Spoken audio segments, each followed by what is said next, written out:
Assalamualaikum warahmatullahi wabarakatuh. Baiklah, kami dari kelompok 5 akan mempresentasikan hasil diskusi kami. Sebelum kami mempresentasikan hasil diskusi kami akan memperkenalkan kelompok, yaitu yang pertama Dasiri, yang kedua Novel Julanda, yang ketiga Ramza Nuari Delius. Materi kami yaitu membahas tentang aliran-aliran dalam pendidikan, yaitu mata kuliah pengantar pendidikan,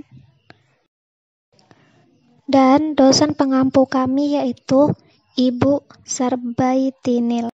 Baiklah, kami akan menjelaskan materi kami, aliran-aliran dalam pendidikan.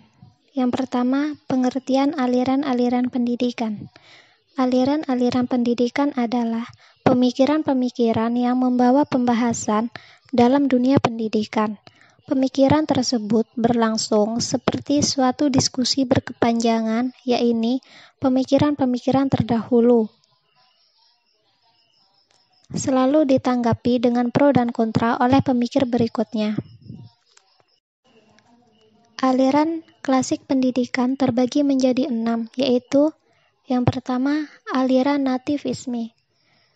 Aliran ini merupakan perkembangan anak ditentukan oleh hereditas, pembawaan sejak lahir, dan faktor alam yang kodrati. Aliran nativisme menyatakan bahwa perkembangan seseorang ditentukan oleh seseorang itu sendiri. Lingkungan sama sekali tidak mempengaruhi, apalagi sampai membentuk kepribadian seseorang. Yang kedua, aliran empirisme merupakan aliran yang mengutamakan perkembangan manusia dari segi empirik yang secara eksternal dapat diamati dan mengabaikan pembawaan sebagai sisi internal manusia. Dengan kata lain, pengalaman adalah sumber pengetahuan, sedangkan pembawaan kepribadian tidak diakui. Yang ketiga, aliran konvergensi. Aliran konvergensi merupakan gabungan dari aliran nativisme dan empirisme. Aliran ini menggabungkan arti penting hereditas atau pembawaan dengan lingkungan sebagai faktor-faktor yang berpengaruh dalam perkembangan manusia. Yang keempat, aliran naturalisme. Aliran ini mempunyai kesamaan dengan teori nativisme, bahkan kadang-kadang disamakan, padahal mempunyai perbedaan-perbedaan tertentu.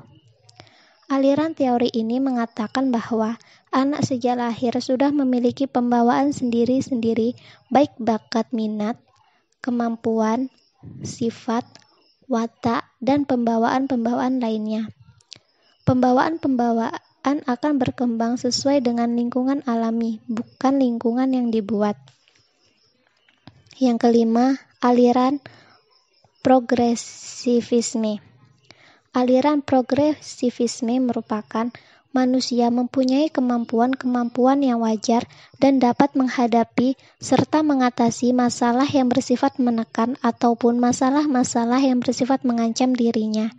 Manusia memiliki sifat dinamis dan kreatif yang didukung oleh kecerdasannya sebagai bekal menghadapi dan memecahkan masalah. Yang keenam, aliran konstruktivisme. Aliran konstruktivisme merupakan aliran yang menekankan perkembangan dan konsep dan pengertian yang lebih mendalam. Pengetahuan sebagai konstruksi aktif yang dibuat siswa. Gerakan baru dalam pendidikan. Gerakan baru dalam pendidikan terbagi menjadi 4. Yang pertama yaitu pengajaran alam sekitar. Pengajaran alam sekitar merupakan gerakan pendidikan yang mendekatkan anak dengan sekitarnya. Dengan pengajaran alam sekitar, guru dapat meragakan secara langsung. Ciri-ciri pengajaran. Yang pertama, tidak mengenal pembagian mata pelajaran, tetapi guru memahami tujuan pengajaran dan mengarahkan usahanya mencapai tujuan. Yang kedua, pengajaran menarik minat. Yang ketiga, bahan pengajaran berhubungan satu sama lain seerat-eratnya secara teratur. Yang keempat, memberikan persepsi intelektual yang kokoh dan tidak verbalitas. Yang kelima, memberikan apresiasi emosional.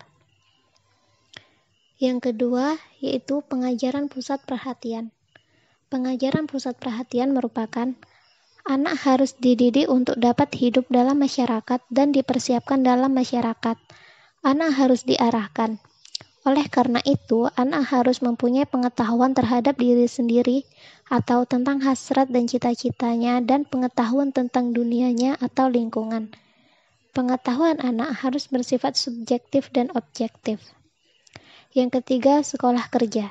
Sekolah kerja merupakan titik kulminasi dari pandangan yang mementingkan keterampilan di dalam pendidikan. Menurut J.A. Comenius, tahun 1592 sampai 1670, menekankan agar pendidikan mengembangkan pikiran, ingatan, bahasa, dan tangan, atau keterampilan kerja tangan. Sekolah kerja ini bertolak dari pandangan bahwa pendidikan itu tidak hanya demi kepentingan individu, tetapi kewajiban menyiapkan warga negara yang baik. Yang keempat, pengajaran proyek. Dalam pengajaran proyek, anak bebas menentukan pilihannya, merancang, serta memimpinnya.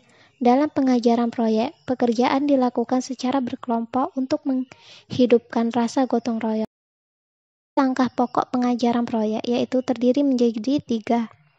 Yang pertama, persiapan. Yang kedua, kegiatan belajar. Yang ketiga, penilaian. Terima kasih kepada Ibu dan teman-teman yang sudah menonton video kami. Kami dari kelompok 5 memohon maaf apabila banyak kesalahan dalam video ini dan banyaknya kekurangan. Kelompok 5 akhiri dengan Assalamualaikum warahmatullahi wabarakatuh. STKIPP